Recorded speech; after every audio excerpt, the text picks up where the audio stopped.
Hi, I'm Terry Cook. You're watching Hamilton's Vital Signs. We're back with you again talking about philanthropy because this is National Philanthropy Month in North America. And of course, at the Community Foundation, we're all about giving, community service, and philanthropy because we started with a single gift of $200 from a lady in North End Hamilton. And from that very humble roots have grown to about $190 million in assets, which is a extraordinary story. And I'm thrilled that 62 years after that foundation, I'm joined today by two modern-day philanthropists who are involved with Community Foundation and more broadly with the well-being of Hamilton, Lisa Dalia and Charles Criminisi, two good friends and well-known citizens. Let me start by the common element, which is, we'll talk about philanthropy in a minute, but we all have deep roots in or around Locke Street. My family ran a fish and chip joint in what is now the Brooks House. We did the trailer for this film there. Your mom still lives on Bold Street, just off of Locke Street, and you went to St. Joe's. Yes, I did. And you run Solis Shoes Yes. on the best little business street in the community. Yeah, so, amen. Is this a great community or what? Yeah. Let's start with, what is philanthropy and how did you get involved? And I want each of you just to tell a little bit about your own background.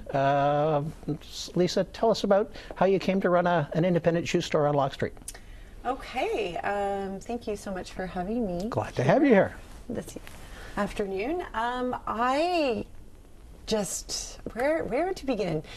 Hamilton started my interest in business and passion for fashion from a small store on Cannon Street called Morella's Ladies Boutique. Mm-hmm. And when I was about 15, I started there as a co-op student, and I knew then that was what I was going to do, and it was just a matter of getting there. So I I went through schooling, and I did business purchasing, and I did an internship in Europe, and I was really exposed to so many different elements of fashion and business and culture, and timing was on my side, and with a few ups and downs along the way.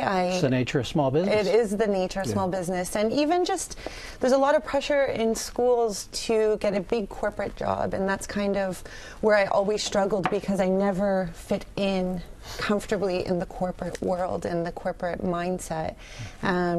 So I spoke with my dad and my mom, and I told them, I feel like it's time, and Locke Street was exactly where I wanted to be. There was no question about that.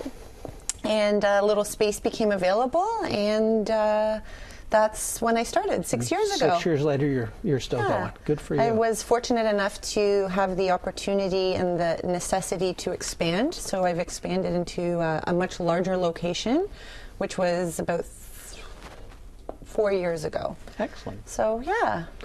Charles Criminisi, you're a partner in a renowned Hamilton law firm. Yes, Agro Zafiro. Zafiro. Goes all the way back to 1949. Unbelievable. Yeah. But you too have deep roots in this community, and tell us a little bit about your story. Yes. How did a kid from Bold Street end up as a partner with a big law firm? Well, it's a long story, but I'll give you the short version. Okay. So, yes, I did grow up on Locke Street. Came from a very humble immigrant family, from Sicily. Mm-hmm. First person in my family to go to post-secondary. Isn't that amazing? Yeah.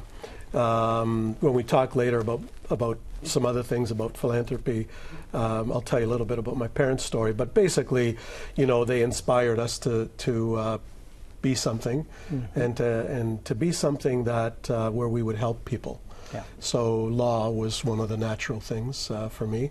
I always had a little bit of gift of the gab and that. So it worked out. And my dad was actually instrumental in me working at Agro Zafiro because he had a good friend that was a good friend of Nick Zafiro's. And my dad, being always a big booster of his kids, made a couple phone calls, and I got an articling interview, and the rest is history, so to speak. He did exactly what parents are supposed to do, That's what right? they're supposed Just to do. help their kids get started. And of Exactly. course, Nick's daughter, Marita, who's a successful small business person and runs Marchese, is now on our Community Foundation board. And of Yes. course, I know Marita really we've well. known each other since we were kids, Yeah. right? So Yeah. that's the nature of this community. Yes. And your dad worked at the Street Railway, where my grandfather spent the better part of 45 years of his life. And it's amazing Hamilton. all the points of intersection that we have that draw us and connect us to the community. So let's talk about community, because when people think of philanthropy, bluntly, they tend to think of older, wealthier people who are probably hanging out at the country club. Not that there's anything wrong with the country club, but your introduction to being involved in community, I'd like to understand what it was that connected you. You've been involved with something called Women for Change at the Community Foundation, and how did you come to want to be involved? Well, getting involved with the Hamilton community in the charitable aspect has always come very natural to me.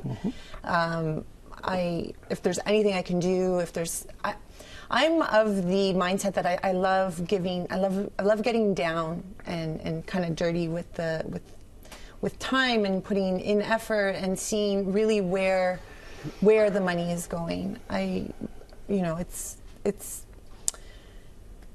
It's easier. It's not that it's easier. I mean, putting in the money is important, but when you see the children or the mother, or, the women or the men that the time and the money that you put into is affecting, there's something so much more Powerful. fulfilling and powerful about Than just it. writing a check. Yeah, and although that is important, and donations and all of that is also a huge part of Soli Shoes and what we do, it's always been important to me to really put in time to see The difference you can make. exactly is being done. Yeah. Very good. I was able to get involved with Women for Change through two of my very good clients who brought up the whole concept and said that they were looking for some younger philanthropists or younger perspective to get involved, and that's how it was, and there was no hesitation for me to get involved with Women for Change at all.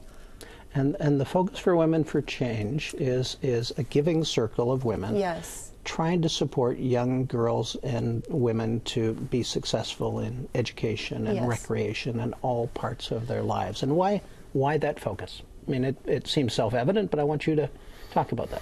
I think a big part of it was it derived from a woman whose name is Beth Webble, who saw that there was a need for girls who really were participating in school sports that did not even have the basic of necessities, proper running shoes, proper undergarments.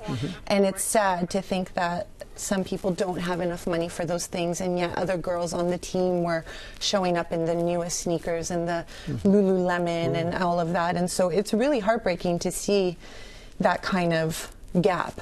And so Beth came up with Women for Change and a group of women that wanted to give back and help eliminate a little bit of that. And so that's where that sort of came from. And so there's been all different areas where Women for Change have been able to give back. Gotta love that. Gotta love it. Charles, you've had a multitude of involvements, and I've known you through a passion for art and the art gallery, but also you've been heavily involved with the Sons of Italy. But tell us about the early roots of your community involvement.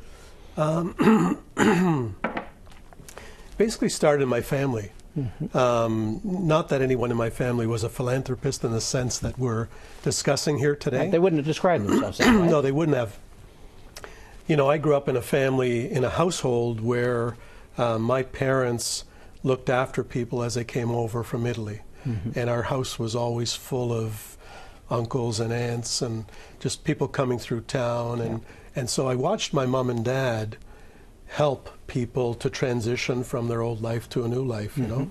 And although at the time I didn't realize the impact it was having on me, I think as I got older, and now that I am older, I see that had an effect on me. And so when I became an adult and I had an opportunity to get involved in things, As you know, I cut my teeth in the Sons of Italy. That was basically my first One of my favorites. foray. Yes, Because I'm the token munja cake in the You are. Sons of Italy crowd. But You are. I have a long history, and I love the work they've done. So there, I got involved. I was asked to get involved, and I realized I liked it. Yeah. I learned a lot of skills from the guys that I worked with there. And, as things happen in life, you start doing something and you love it and you want to do more of it, and people ask you to do more things. And it just sort of snowballed, and I've done all the various things that you cited and other things too. It does also. You've reminded me that both of you have been recognized in different ways by the Canadian Italian community for leadership in different components of your philanthropic and voluntary life, in addition to all the things you've done in a broader community, which I would think would make you proud as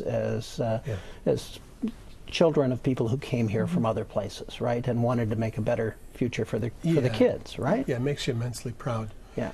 Not in sort of a vain sense, but in the sense of it reflects back on your parents and other people who had an influence on you. Yeah. It's sort of the manifestation of what they did for you. So we're going to go to break in 2 minutes, but was there a figure in either of your lives? So you've mentioned your mom particularly, but somebody from your community work that kind of opened the door and or inspired you to get involved. You mentioned Beth Webble. Yes. Okay. She's amazing. Yeah. And another member of the Community Foundation Beth. board. So. And Charles, in your case? For me, I would say it was Nick Zafiro. Yeah. Nick Zafiro was the first guy to get me involved with the Sons of Italy, and he was the guy that showed me how to do it too. Right. He was like the example. Also, John Agro.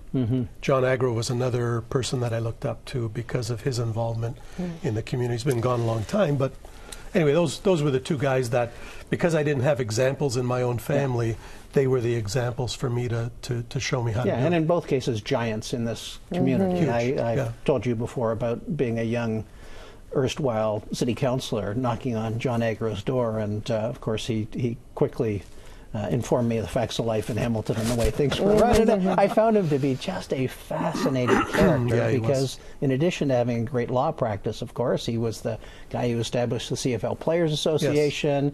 He ran the Harbor Commission at the time, and just like Nick Zafiro, had so many tentacles of making a difference, and we're all fortunate that we get to cross paths with people who can inspire us. I really believe that when a city like Hamilton and the community members and people of Hamilton support your dream and what we do, and whether it's law or fashion or whatever it is, there's an obligation to give right back. And I find, like you said, that once you get involved with one thing, you are being pulled in many directions. It is contagious. It's like you don't want to say no, and where do you say no? And you just keep going, and the network of people you meet of all different monetary levels even it's great. It is. Yeah. And on that note, believe it or not, we have to go to a break because we're halfway through this thing. Lisa Dalia and Charles Criminisi, we're talking about National Philanthropy. That's easy for me to say, National Philanthropy Month. I'm Terry Cook. You're watching Hamilton's Vital Signs. We'll be right back after this break. Great.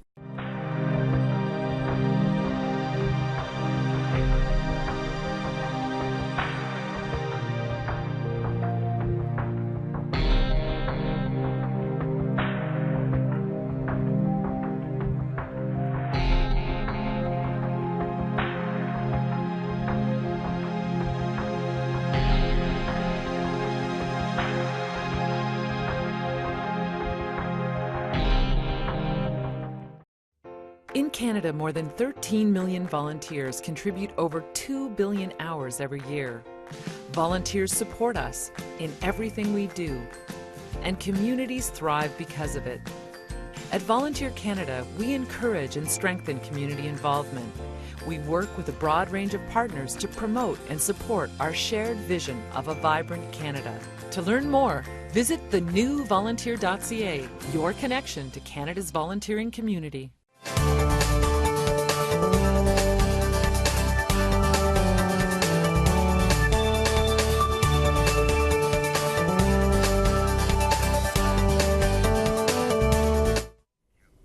And we're back. I'm Terry Cook. You're watching Hamilton's Vital Signs. We're talking about philanthropy with Charles Criminisi of Agra Zafiro law firm in Hamilton, and Lisa Dalia from Soli Shoes on Locke Street, my favorite street in the city. Not that I'm allowed to be biased, but it's where I grew up. We're talking before the break about what inspired each of you to get involved with community and the different tentacles of involvement that you've had. Yeah. But I want to ask you more specifically about each of your involvements with the Community Foundation. Yes. And Lisa, in your case, you did something recently with a group of young women and girls that involved your retail business, yes, and an opportunity for them to do something. Can you tell us about that experience?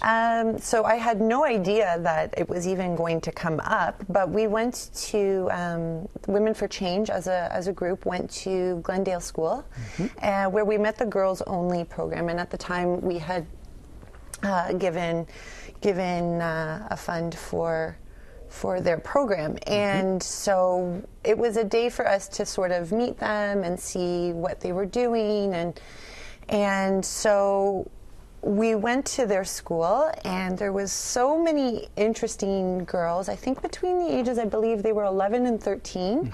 And just, they inspired me. I wasn't there thinking that we were there to inspire them. They were all so creative and so, I don't know, so engaged with what they were doing and really wanted to better themselves. And when I saw what they were doing, they were all kind of responsible for different different outlet, whether it be creative or musical or whatever it was. And so there was a group of girls that I said, you know, you guys are so talented. Why don't you come to my store and do a window display? And so Soli Shoes has been sort of known for having some creative window displays, and we change them every month. And so I wanted the girls to design it and put it together.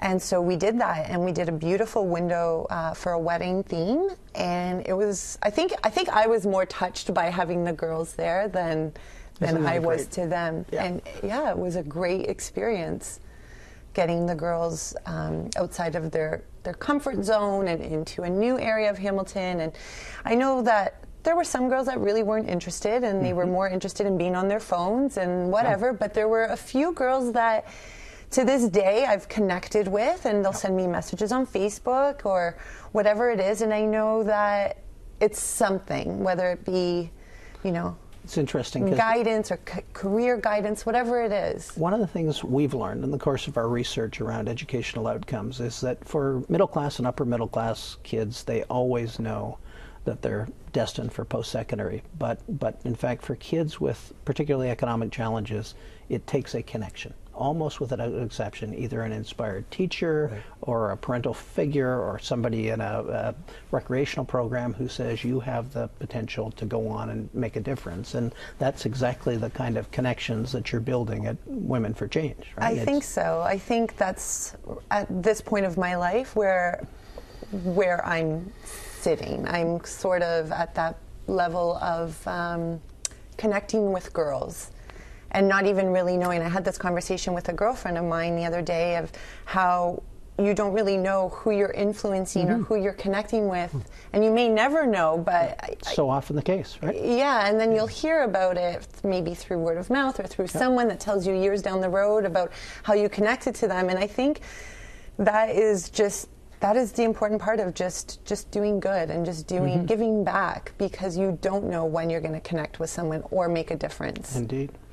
And Charles, same subject, because in your case, you and your siblings established a fund focused on literacy and the difference it can make in honor of your parents. And your mom's still alive, your dad is not. Talk about why you did that. So, sort of the end of the story is that my father passed away 10 years ago, and when he died, we were looking for a way to honor his memory. Like that's basically was kind of the motivator. But the story goes back all the way back to when we were all kids. So my father was born in Sicily. He was illiterate in any language, so he couldn't read or write in Italian, English, or any other language. But always valued education, and always inspired in us a sense of the value of education, how it could be used to take you from where you were to another better place. Isn't that great? Yeah, so that was my dad's philosophy, even though, again, couldn't read or write. My mother could read and write, but she grew up also in Sicily and wanted to continue. So she went to school to a point and then was not allowed to go to school beyond that point because she was a woman. She had only brothers. She had to stay home and look after her brothers.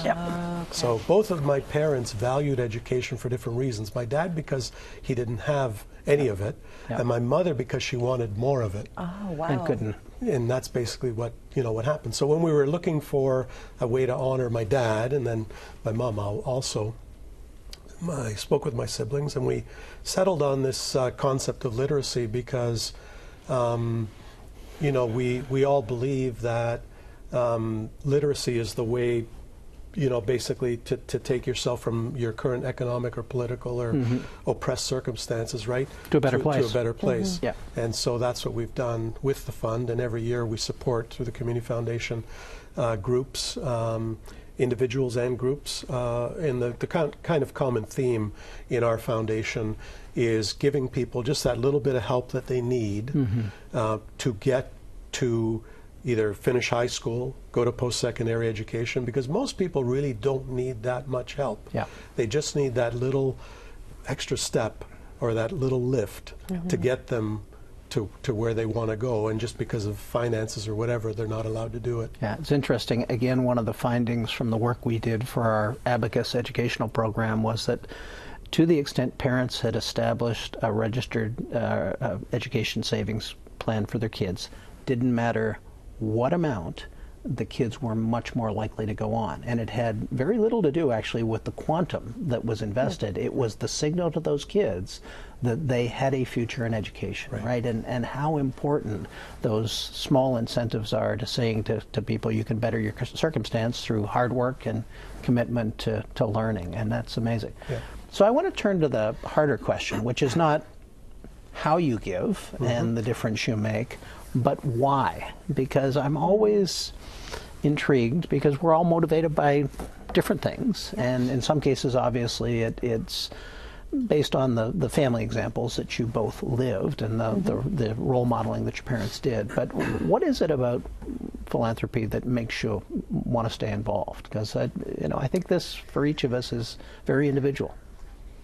Go ahead. Okay. I also volunteer with the VON, Victorian Ontario Nurses, and so I volunteer with a senior lady every Monday. And so I chose that because I was very close with my grandmother, my nonna, who passed away.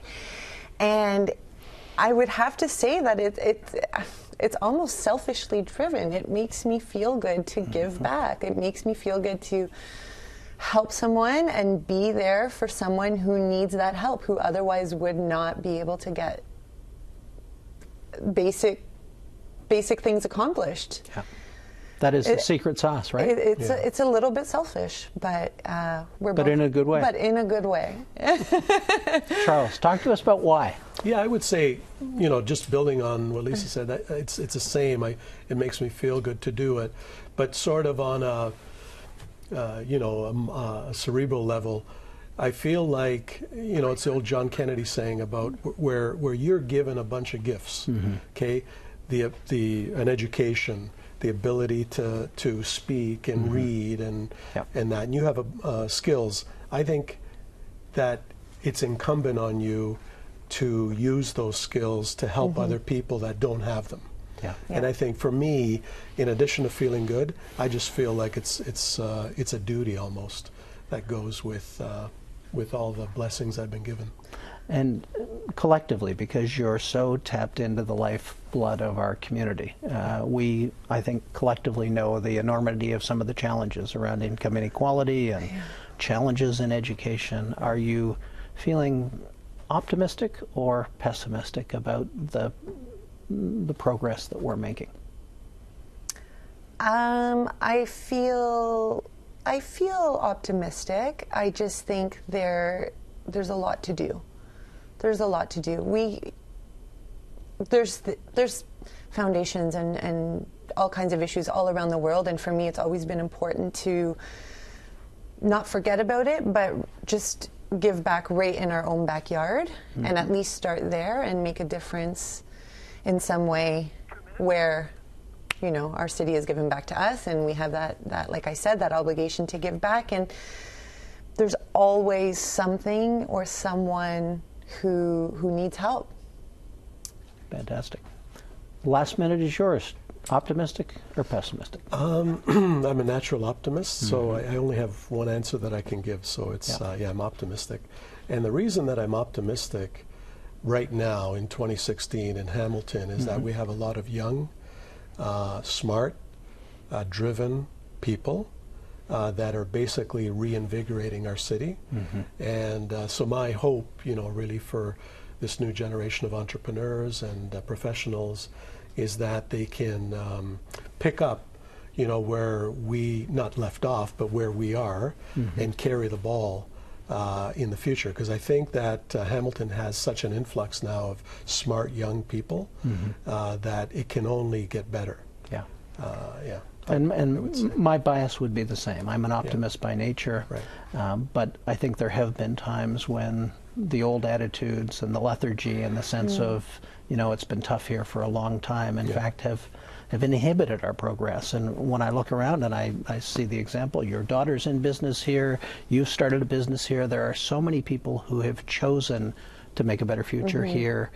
And aren't burdened, I think, by the restricted vision of the past. That gives me cause for optimism. But I'm also grateful, and I'm grateful for the work that you're both doing, and for all of those in our community who feel the need to leave the place a little bit better than we found it. And unfortunately, on that note, we are out of time.